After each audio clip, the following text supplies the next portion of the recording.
Assalamualaikum, welcome back to my channel. Baiklah, isi video saya pada kali ini iaitu bab 4 lakaran, standard pembelajaran 4.13 menghasilkan lakaran asas produk dalam bentuk 3D berdasarkan 2D. 4.14 iaitu memilih lakaran produk terbaik berdasarkan elemen reka bentuk. Di akhir pembelajaran, pelajar akan dapat mengenal pasti perbezaan di antara lakaran 2D dan lakaran 3D dengan betul, membuat pilihan lakaran yang terbaik berdasarkan elemen reka bentuk. Terdapat dua objektif yang ingin saya sampaikan dalam video ini. Baiklah, ini adalah pembelajaran lepas iaitu salah satu daripada jenis-jenis lukisan. Yang ini adalah lukisan digital iaitu lukisan yang dilukis atau dilakar dengan menggunakan aplikasi ataupun gadget yang berteknologi. Dan ini pula adalah kaedah lukisan pictorial iaitu kaedah isometrik yang mempunyai sudut 30 darjah, lukisan ataupun kaedah oblik iaitu bersudut 45 darjah, dan ini adalah kaedah perspektif iaitu perspektif satu titik. Dalam perspektif terbahagi kepada tiga iaitu perspektif satu titik, dua titik dan tiga titik. Baiklah, ini adalah subtopik kita pada hari ini iaitu 4.13 menghasilkan lakaran asas produk dalam bentuk 3D berdasarkan 2D. Apakah yang dimaksudkan dengan 2D dan apakah yang dimaksudkan dengan 3D? Baiklah, ini adalah perbezaan lakaran 2D dan 3D. Lakaran 2D mempunyai satu pandangan iaitu pandangan atas, pandangan sisi dan pandangan hadapan. Dalam lakaran 2D juga dapat dilihat melalui satu arah sahaja. Mempunyai dua ukuran iaitu panjang dan lebar, panjang dan tinggi dan lebar dan tinggi.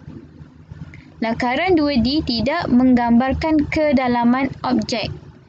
Berlainan pula dengan lakaran 3D. Lakaran 3D adalah gambaran sebenar objek. Lakaran 3D juga mempunyai tiga pandangan iaitu pandangan hadapan, pandangan sisi dan pandangan pelan. Dalam lakaran 3D mempunyai kedalaman objek, mempunyai lebih dari satu permukaan dan mempunyai tiga ukuran dimensi iaitu panjang, lebar dan tinggi. Nampak perbezaannya 2D dan 3D. 2D hanya satu pandangan, 3D mempunyai tiga pandangan. 2D mempunyai dua ukuran, manakala 3D mempunyai tiga ukuran. Faham? Dua ukuran 2D, tiga ukuran 3D. Ini adalah contoh bentuk asas 2D, iaitu mempunyai satu permukaan, tidak mempunyai tiga ukuran dimensi. Bentuk asas yang dimaksudkan adalah bentuk geometri iaitu bujur, diamond, bulat, segi empat tepat, segi empat sama dan juga segi tiga. Kita nampak kan dalam bentuk asas ini hanya mempunyai satu pandangan, satu permukaan. Tidak mempunyai pandangan hadapan, pandangan sisi dan pandangan pelan. Hanya mempunyai satu sahaja. Dan ini pula contoh bentuk asas 3D iaitu bentuk asas yang sama namun mempunyai permukaan lebih dari satu.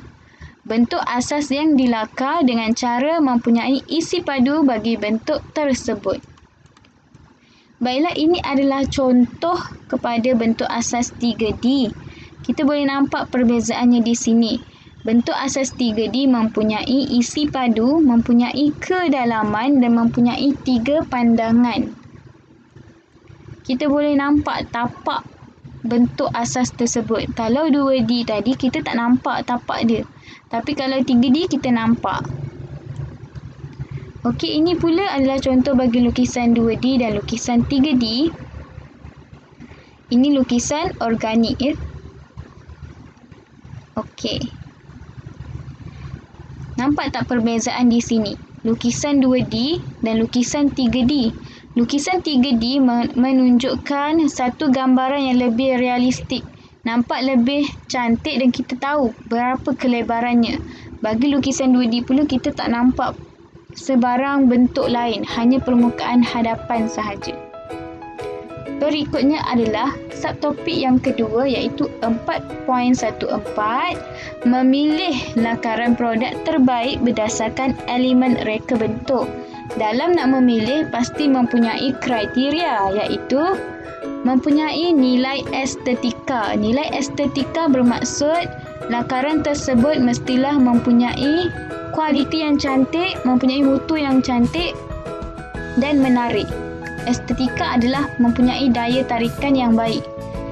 Yang kedua adalah yang mudah dihasilkan. Ketiga iaitu menggunakan warna yang seimbang. Lakaran pastinya mempunyai warna yang seimbang. Dan yang keempat adalah mempunyai maklumat lakaran yang lengkap. Ini adalah elemen reka bentuk iaitu garisan, ruang, rupa, warna, saiz dan tekstur.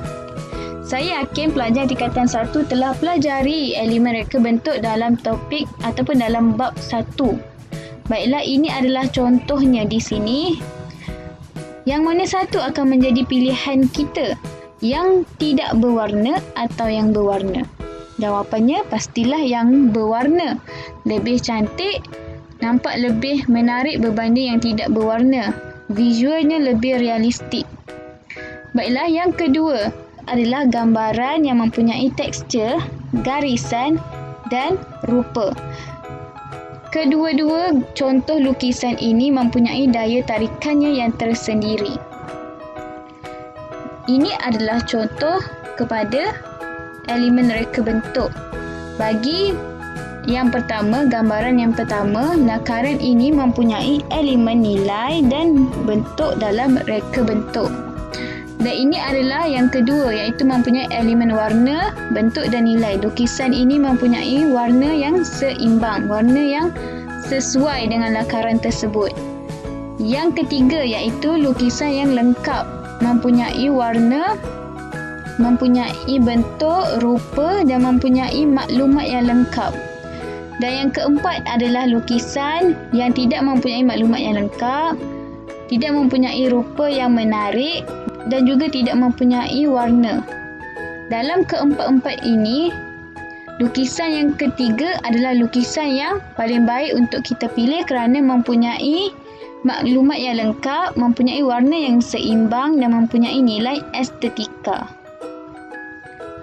Baiklah, kesimpulannya di sini, dalam topik kali ini penting untuk pelajar kenal jenis lakaran 2D dan lakaran 3D supaya dapat membuat lakaran dengan betul.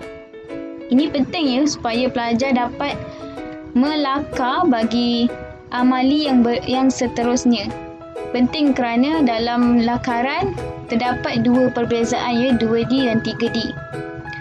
Dan yang kedua adalah setiap orang pastinya mempunyai kriteria lakaran yang mereka sukai, namun perlu pastikan mempunyai elemen reka bentuk yang telah disenaraikan sebentar tadi. Dan yang paling penting, pastikan keseimbangan warna dalam lakaran tersebut bersesuaian dengan tema yang diberikan. Baiklah, itu sahaja daripada saya. Semoga bermanfaat kepada semua. Assalamualaikum. Terima kasih.